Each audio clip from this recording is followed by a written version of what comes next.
গ্রামীণ উন্নয়ন ও কৃষি পুনর্জীবনের উদ্দেশ্যে ১৯৭৭ সালে খাল খনন কর্মসূচি চালু করেছিলেন তৎকালীন রাষ্ট্রপতি জিয়াউর রহমান।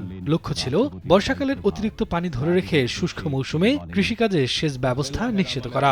সে সময় সারা দেশে ৩,৬৩৬ মাইল খাল খনন করেন তিনি। শুধু তাই নয়, স্থানীয় জনগণকে সরাসরি উন্নয়ন কর্মকাণ্ডে সম্পৃক্ত করতে জিয়াউর রহমান চালু করেন কাজের বিনিময়ে খাদ্য কর্মসূচি।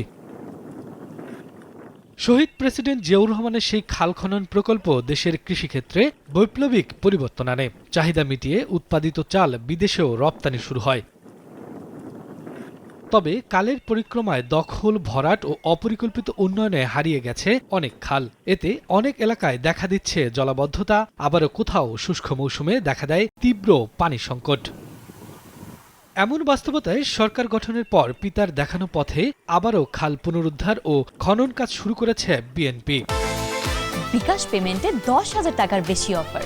শপিং চলছে তো।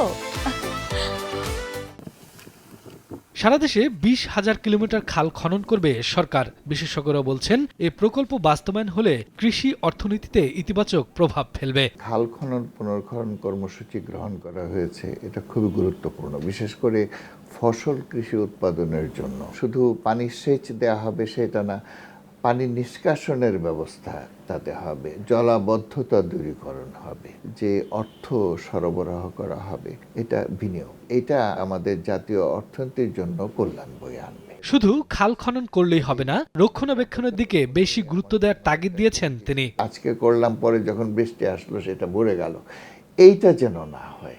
খাল খনন কর্মসূচি অন্তত করলে এইটা যেন স্থায়ী হয়, টেকসই হয়। আধুনিক কৃষির জন্য পানি সেচ খুবই গুরুত্বপূর্ণ। এইসব প্রকল্পে অনেক সময় অনেক দুর্বৃত্তায়নের অভিযোগ পাওয়া যায়, এটাকে খুব কঠোরভাবে দমন করতে হবে। বিশেষজ্ঞরা বলছেন, হারিয়ে যাওয়া খালগুলো আবার ফিরে এলে কৃষি উৎপাদন বাড়ার পাশাপাশি বদলে যেতে পারে গ্রাম বাংলার পানি ও পরিবেশ ব্যবস্থাপনার চিত্র।